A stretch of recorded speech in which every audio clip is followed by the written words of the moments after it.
lately there's been a lot of talk about my journal ecosystem. But what the hell is a journal ecosystem? Let's break down the words, shall we? An ecosystem refers to a complex network or interconnected system, whereas a journal keeps a daily record of news and events of a personal nature, much like a diary. If we get into what a diary entails, it depends on who you're asking. So the idea of a journal ecosystem is where all of your compartmentalized thoughts, feelings, and daily or weekly or even monthly structures exist in the same yet individual spaces, contributing to what we call an ecosystem, or a bookshelf, if that's where you place your bookish belongings. I've naturally been doing this for a really long time. The idea of compartmentalizing my brain, its thoughts, and the emotions that stem from my soul make me incredibly productive. Being able to tap into certain parts of myself just by which book I gravitate toward is genuinely so rewarding. We've touched on this very concept throughout the course of my vlogs. Witchcraft practices, mental health moments, journaling exercises, and bookish travel diaries. I'm inspired to unlock some new chapters as we tear apart the shelves where my books lie to sort the logistics of this free-flowing, ever-growing, yet perfectly all-knowing journal ecosystem that works really well for me. And now I'm going to try my best to categorize Bullet journals and planners. my bullet journals is where I keep everything in my life. I keep calendars, I keep content schedules, I keep day plans with my friends, I keep ideas that I really want to action on and I know that I can action on because I've written them here first. Sometimes arts and crafts, sometimes random things. If you want to consider this somewhat of a commonplacing energy, it has the idea of that, but it's a little more streamlined and it has much more of a routine to it. It's not realistic, but it's also not like one of those bullet journals where you track your mood and things like that. It's an extension of me and it's an extension of my brain. It's the things that I don't feel like thinking about until I want to think about them, and then I put them in this book and then I go back to it and I reference it and I find the index for it and I figure it all out. This is my most recent content situation journal. I always just start it with like a pretty cute page. I got really crafty with this one, I'm not gonna lie. Intentionally made this one act as if it had an index and a back of the book log. It has a running list of where the pages begin. This started in August of 2024. Oh, it's actually quite old now. 10 months old? My YouTube schedule on this next page, and I've never done something like that before where I have my whole YouTube schedule for the whole entire year. I always go back to it when I do a new video, or I have like a concrete, like, yes, I filmed this, yes, I edited this, yes, it's going to exist online now, and then I go and I fill it in. This is an archived type bullet journal. Upfront goals, and then it says like album cover recreation. So I content plan and map things out. Of course, it turns into a crafty sort of book. Oh, I really liked this book. I used to separate it by month, like May goals, etc., etc. Here's like my calendar for May. I used to upload a lot more though, obviously, if you guys have been here for quite some time. Here's May of 2021. My tasks per month, because I uploaded way too much to go back and do like a backlog of it. Whereas now I try to upload every other week, so I'm able to keep more of a backlog and space out my months like this, so I could do like a 2-month overview or stuff like that. And it's actually just really fun to be able to piece things together and see what used to work for you and how your lifestyle may be adapted or changed. And that's kind of how I hover over these sort of moleskin type books, and that is really the conclusion of my bullet journals. I have so many more of these as well. Obviously, I pulled this one from 2021. This one is 2024 and 2025, which leads me to my next category. Personal diaries.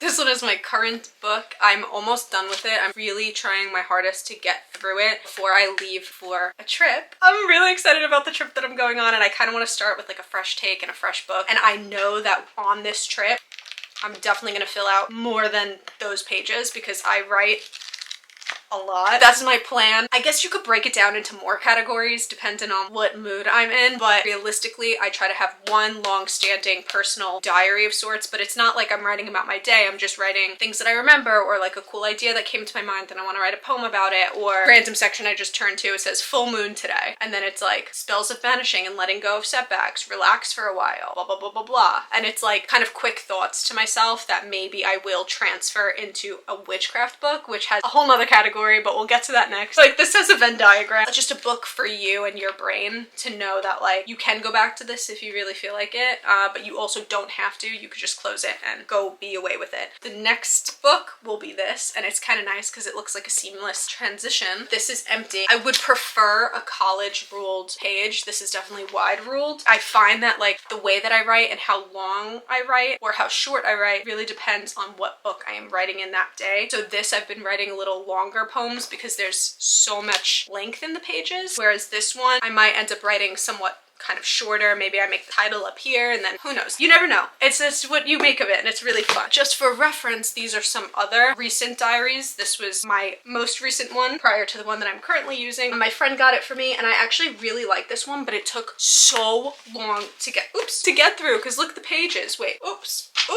no! These books are supposed to be messy and they're supposed to be chill. And then, hold on, I wrote a little more small and tight. I'll say quaint in this book, even though it wasn't really quaint at all. Here's some more doodles. I kind of do that a lot when I need to like brain dump. I really enjoyed this book. I was just a little frustrated because I could not end this chapter fast enough. I was like not so stoked on what was happening in this point in my time. Here's to starting fresh, and I really enjoyed that, but the book just took too long to get through, and I feel like I had some weird hardships throughout this book, and I didn't love that, so I was like, I just want to start again. And then another diary. This was the pre diary to this one. I really should put dates on things. I just don't really do that, and it sucks because I should, because it would be cool when I'm old to look back on what year, but years end up being very fluid, and at the end of the day it doesn't really matter. Like, your life experiences all bubble into one thing regardless. So I tried to make a little table of contents for this, which was quite nice. It ended up just turning into just a normal poem type diary. This book took me forever to get through, and I knew it was going to take me forever to get to, so I only wrote on the right hand side. There's like no left side, but there's also no lines in this book. That was a little bit of a stressful thing. Witchy grimoires. If you've watched any of my witchcraft videos, you know this gold book is only for manifesting, and it's only for witchcraft activities. If I'm like ideating a spell, I do it in this book. Feels like this is very self-explanatory. Manifestation and wishes, ideating spells, and sort of like, I guess, a grimoire of sorts. I mean, realistically, my diaries would more so be grimoire than the witchcraft.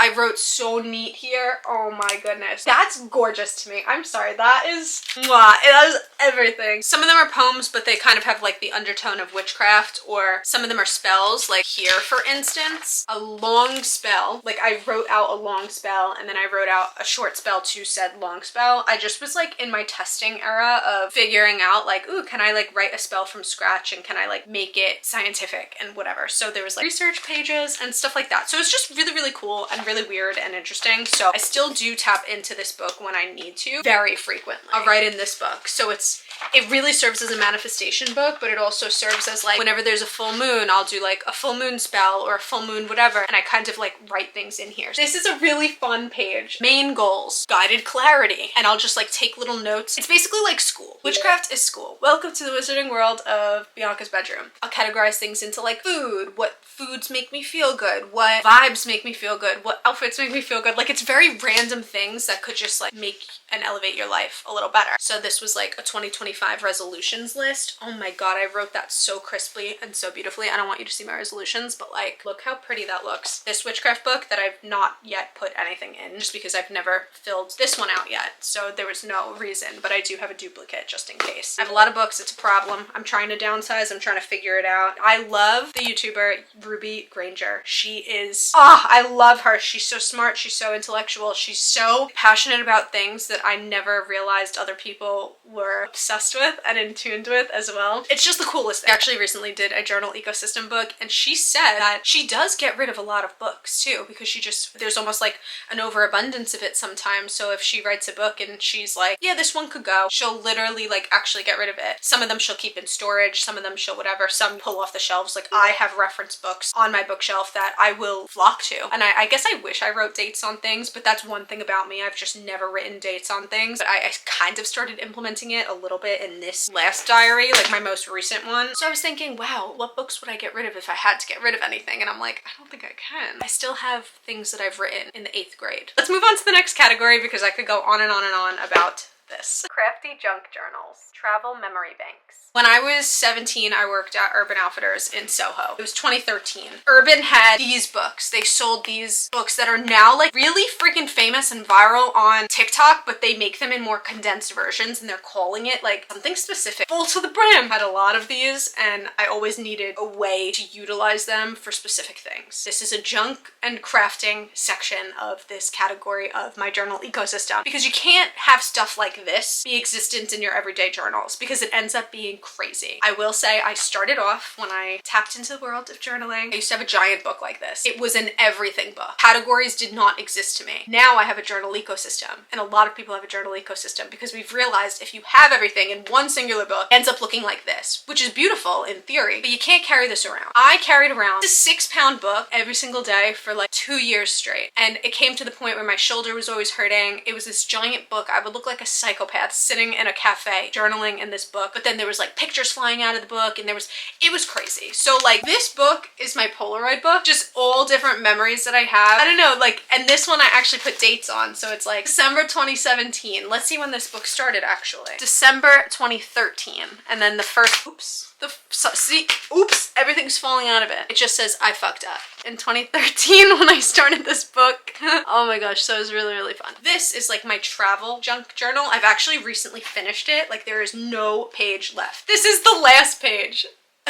Cool and special. I always try to do like some sort of title page. If I get cards, if I get tickets, if I got like passes to a show or something like that, I always try, like, I'll keep my hotel room keys. Like this was like a really fun little craft that I was doing. I always just had so much fun doing these books, and then eventually I just started taking my tickets or my passes, and sometimes I end up just putting them in the content book if they're flat enough. Like there's some, like, I'm not gonna carry these all the way home because I don't travel with my travel junk journal anymore. If I know I'm going on like a really crafty trip, maybe I will, but I started kind of decompartmentalizing them, and it just ended up working out for me. This is all lived experiences and all things that I physically touched, like going to London, going to Vegas, going to my first brand event, going to like a concert, like a band sending me merch because they like my videos, like cool stuff. But then I have like an actual just scrapbooking where I cut up magazines and I just have like a little fun. An honorable mention would be archived books. Naturally, there's older books that exist, but archived books, and one of them is this, and it's just like a poem book or diary book or anything that kind of filled out the pages. You can't really get rid of it. It lives in like its own sort of category now. It's not technically your diary that you like refer to, but if you needed a thought out of something from this era of your life, you can go into the archive of this, and then if I need to cross-reference it, I'll go into like the bullet journal from this era and sit there and be like, okay, this was probably this year. And again, this would help so much if I wrote what year this was. This book started in 2018, so many of them, and if we went through all of them, this video would be not 100 hours long, but it would be quite long. It does get easier over time to write and to journal and to reflect on your past and then how you want to exist in your future. But I love these videos. They're really, really fun. I've been binge watching them, so I figured I would share some of my own tidbits. I hope you guys have a beautiful day. I'm really excited to hang out with you more on YouTube. I have some fun things coming up, so I hope you could stick around. Please subscribe, and I will see you in my next video. Bye!